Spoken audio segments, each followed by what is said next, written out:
Well, hey there, it's Miriam Schulman here. Today we're talking all about self-publishing versus traditional publishing. And I have a very special guest to bring on that's going to help me out.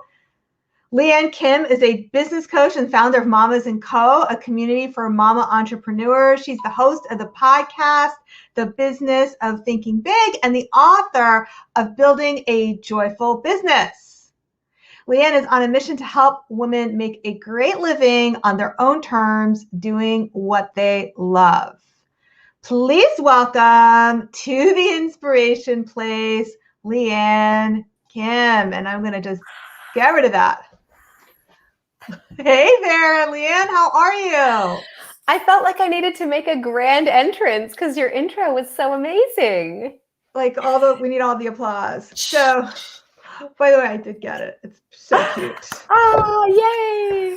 Nice. All right, so what I thought would be super interesting today is that you've just self-published a book, and I'm on the cusp of traditionally publishing a book, which unfortunately I can't share too many details about because I haven't signed a contract with said publisher. But just in case anybody out there who's been listening, it is happening. It's like, why is she still talking about writing a book that she hasn't written? You know, one of those podcasters, okay, or people. Oh, okay. I get it. Yeah, but there's definitely a lot of advantages to self-publishing, which is why I was super excited to bring you on to talk about our book babies, because one of the things that, I mean, I know that it takes a long time in the traditional publishing world to get it published, but I was shocked when they sent me a contract that said 2023 on it. Yeah, I get it. I know it is a long time, and that was a real driver for me. Do you want me to just start sharing? Yeah, stop talking. Yeah. No, I don't mean that. I love you, Miriam. I could listen to you talk all day. I love your accent too. You know that. Thank you. That. So, so I'm Lianne Kim. I'm based in Toronto, Canada. You can probably tell from my accent, or maybe not. Sorry, I can't tell. You can't tell. I've got one of those very like generic TV accents. No, you didn't hear what I was making fun of. I was like doing sorry like a Canadian. So like, but because you don't hear that the accent, you didn't get the joke. I didn't get it. Right. Oh yeah. So born and raised in Canada. I've actually lived all over the world. I now live in East Toronto with my hubby Yoon and our two adorable kids. And I have been a business coach officially for the last 4.5 years. In the real world, probably more like 6-7 years. I've been coaching women. I come from a sales background. And so I never really had any, I didn't have a specific intention to write this book. That said, over the years, I've had the nuggets of inspiration to write a book. And as you well know, Miriam, having a nugget of inspiration can only take you so far. So, But what made you decide to write this book? Because I think that was like, for me, and this wouldn't have mattered which direction I was going in. I actually did struggle a little bit with which book am I writing. Mm-hmm. Yeah, so I had attempted writing a few business books over the last couple of years. I met a few really great women in the editing/publishing space. So it was always like, the last couple of years, I was like, oh, okay, I think I know. And I'd make a start and it just wouldn't be the right thing. And so this book, Building a Joyful Business, really was born out of the first few months of COVID-19 for me, because I'm here at home in Toronto. I love what I do. I think I do it very well. I used to have the whole house to myself, Monday to Friday, 8 a.m. to 6 p.m. And I was swimming in time and freedom. And then COVID hit and we didn't have childcare. We didn't have any sort of learning for these guys. So it was a nightmare. My husband and I were trying to both have careers and then, needing to be hands-on with them. My kids are 7 and 9 now. Last year, they were 6 and 8. And so you decided to add writing a book to everything you had to do. Like it sounds like, wait a minute. Well, so the nugget of inspiration was because I'm a business coach and I was coaching so many women who are also feeling the same way, you know, exhausted, not in their zone of genius, not able to get in flow. And they had realized, many of them, that they had built these businesses that weren't actually bringing them joy. And add on top of that, COVID and everything that came with it. It was just a real wake up call. And I just woke up one day and I was like, we need more joy. And I don't see that happening. So I'm going to do it. I'm going to write this book. I'm going to help women build something that's really joyful. And that was a big motivator for me to go the self-publishing route, because I knew it. I wanted it now. I wanted it in a short time. Decided even when you started writing it right away, you're going to just publish it yourself. You're not going to shop it or anything, right? Yeah. So pretty early on, I connected with my publisher. So they're a hybrid publisher technically, okay. Or what's the word she uses? Like blended or harmonious. My publisher is an amazing woman, and they publish a lot of almost exclusively women written books. And so I knew somebody in the space. I had a conversation with her. It felt really great. And really for me, it was timeline. Because as you know, we just had a big conference a few weeks ago, and I wanted the book to be in hand for that event. So I said, at the time, this was like July of last year, I said, if I got to work and got you a first draft by Labor Day, could we get this edited, designed, printed in that time by April 1st? And she was like, absolutely, we can. It's tight, That's but we amazing. can do it. Yeah. So that was a big one for me, was like, everyone around me was suffering, and I just wanted to give them a tool that would end some of that suffering. And I knew if we had to wait 2 or 3 years, the climate would be different. The book wouldn't have the same meaning as it has right now. So I'm grateful we decided to move quickly. So I want to direct the content a little bit away from, because this is not a traditional interview like I would normally do on the podcast. I want to kind of the two worlds, the traditional publishing versus self-publishing. So I want to share a little bit of, this is what I say, I would never do this on a podcast. No, but I want to know. Like interview myself. Okay. So I actually made an intention when I started writing the book that I did want to have it traditionally published. I probably was not as aware as you were of how long that timeline would be. And the thing is, the amount of time I spent writing what is known as the book proposal with people who don't know anything about writing a book, in order to first get an agent and then for the agent to pitch your book to a publisher, you need a document which is about 60 pages called a book proposal. In the time that I have crafted this book proposal, I could have written maybe 2 of your books. Right. Crazy. Right. Yeah. And that was news to me. I didn't actually realize that. I have to be honest, something you may not know about me yet, Miriam. I make decisions very quickly, and then I usually think them through after. And this was no exception. But I didn't know all that about the traditional publishing. I hadn't really heard much either way about it, but I did know that it would take longer. I didn't know about the book proposal thing. And to me, that I would find that super frustrating, because if I'm going to spend the time, you know how I am about my time, right? If I'm going to spend the time writing something, I want it to be the actual book. But what you said just now is super interesting, because I almost feel like I'm the same way. It was the same exact thing where I didn't think, I like decided I was going to do it. I didn't spend a lot of time thinking about it and just like, okay, I'm going to find out after. I found out afterwards. Actually, it takes a long time to do that. Yeah. So, but for me, I'm really glad I went through the process. And at any time I could have aborted and says, no, I'm just going to write this thing. For me, a lot of it had to do with really finding my way about what this book was going to be about. And for me, my book is ultimately going to be a better book because I had to first shop it to agents and had their collaboration really about what they had a vision of what could be marketable. So we had that first step. And then second, I'm going to have the step now of when I work with my book editor of how she's going to help shape the book and that collaboration. So the book is evolving, which is why I call this book Babies. The book is evolving because I'm doing a collaboration with other people. So for me, that was an important piece of it. I cannot wait for your book. I'm so excited. And you'll have to wait a long time, right? I will wait. I will wait. And I think too, you brought up something interesting for me. I like to have creative control, and I actually, I'm not the world's best collaborator. I'm a bit of a lone wolf in some ways, and I would actually much rather sit in a room. This is actually where I wrote it. This is my office. And I carved out like the wee hours in the morning when I could, a couple times a week for about 6 weeks last summer. And my kids would be downstairs, on the iPads, and I'd just be like, please don't come upstairs. Please don't come upstairs. I'm in the flow.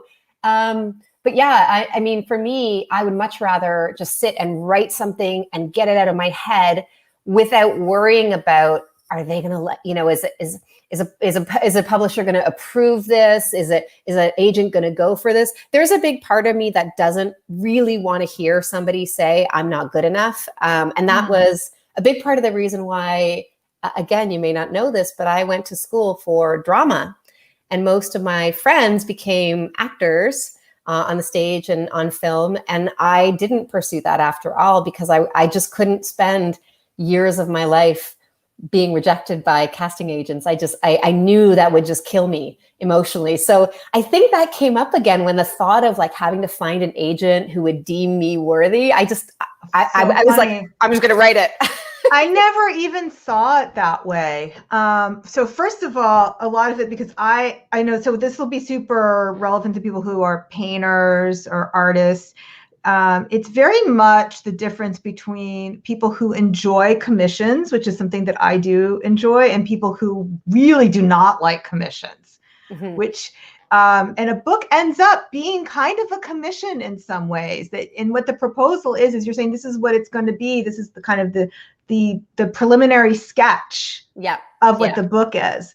And I find that I'm more creative when I'm giving those parameters that a commission ends up being, which is, for me, that was actually part of the fun and part of the challenge. And I'm not going to say, I won't lie, I'm not going to say I didn't cry when one of the agents I thought I wanted rejected me. I definitely cried.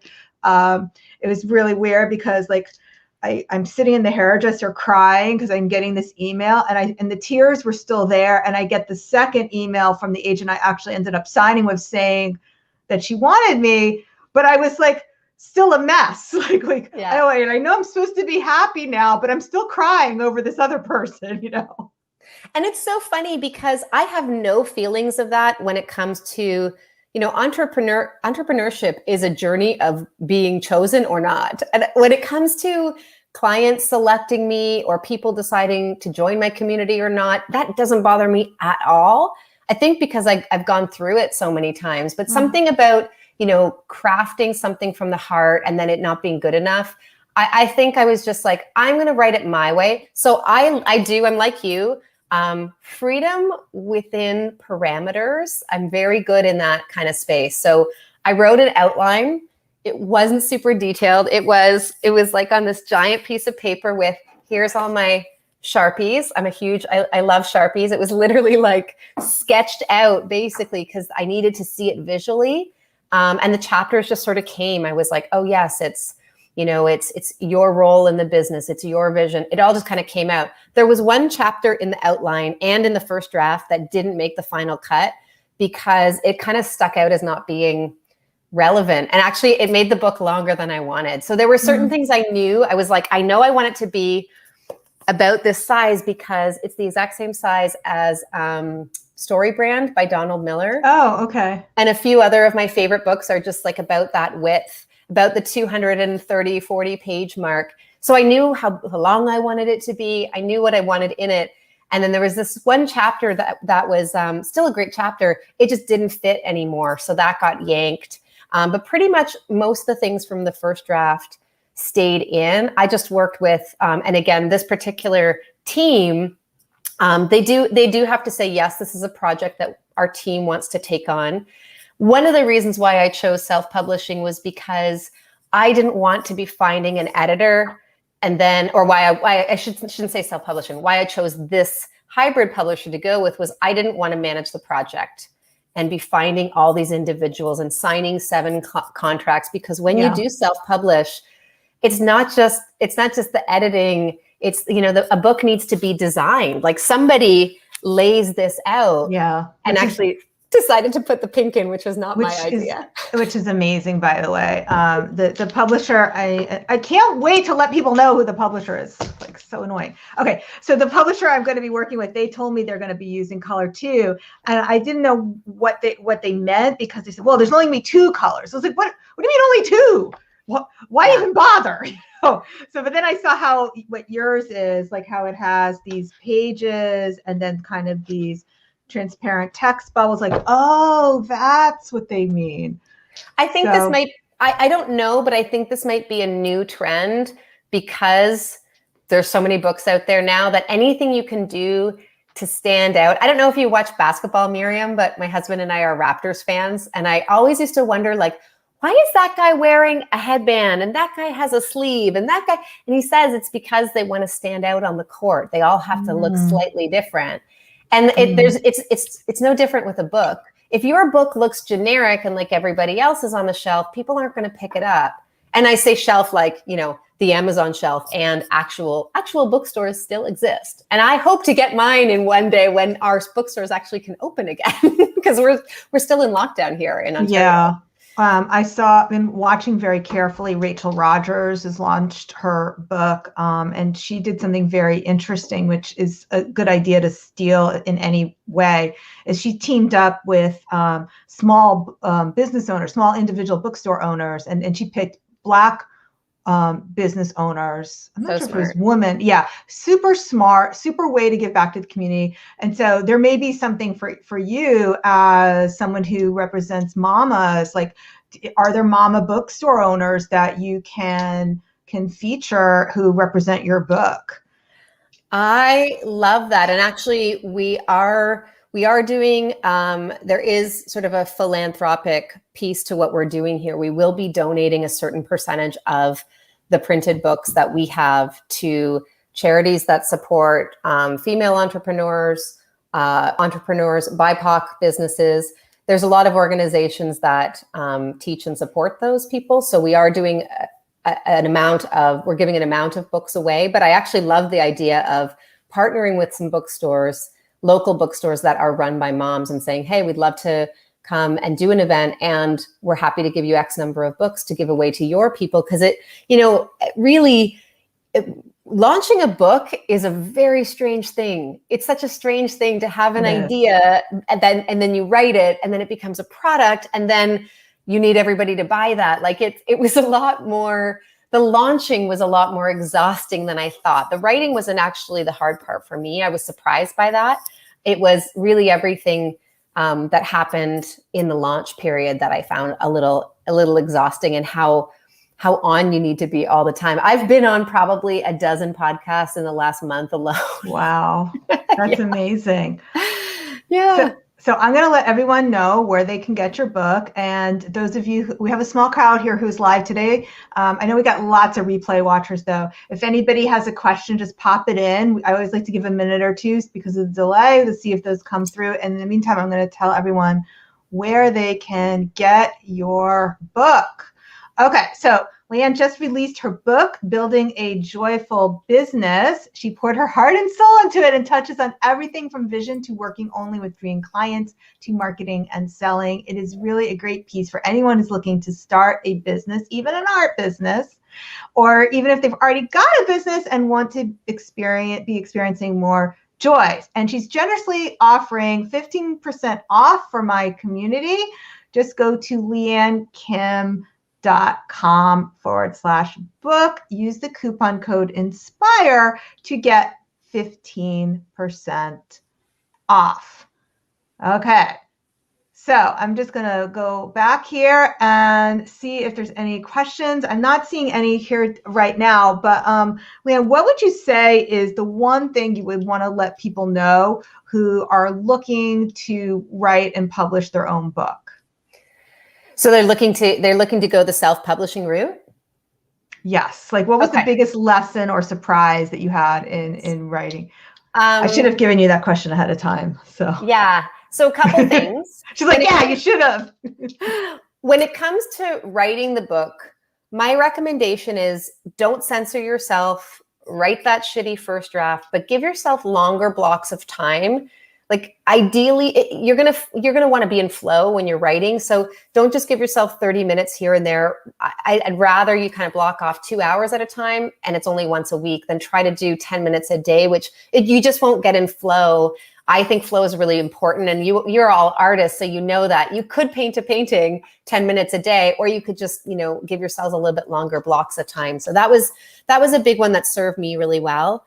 If you are looking to go the self-publishing route, there are ways that you can just go straight up. You're doing everything yourself.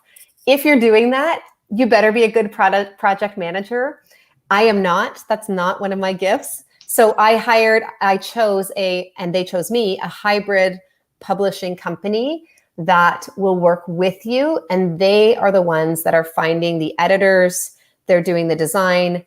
A good hybrid publisher is actually going to be the one that gets your book on Amazon. So I don't want to be doing that stuff. I don't want to be like doing the meta tags and whatever has to happen. Right, formatting it. Yeah, there's a lot of stuff that has to happen for that. So choose someone who has experience, who's worked with books like yours. In my case, my publisher was committed to making sure we were an Amazon bestseller, and that's all algorithm too. So that's a whole other ball of wax. But choose someone who can help you, educate you along the way, and is going to manage a lot of that stuff for you, and not someone that's going to pile it back on you, because you're artists. Some of you are, you're running a business, you're busy. Really know your limits, and choose a partner that is going to be able to do the things that you can't or you don't want to do. Okay. All right, Lianne. So thank you so much for being with me here Thank today. you. And thank you, everybody. Stay inspired. Thanks, Miriam. Thanks, guys.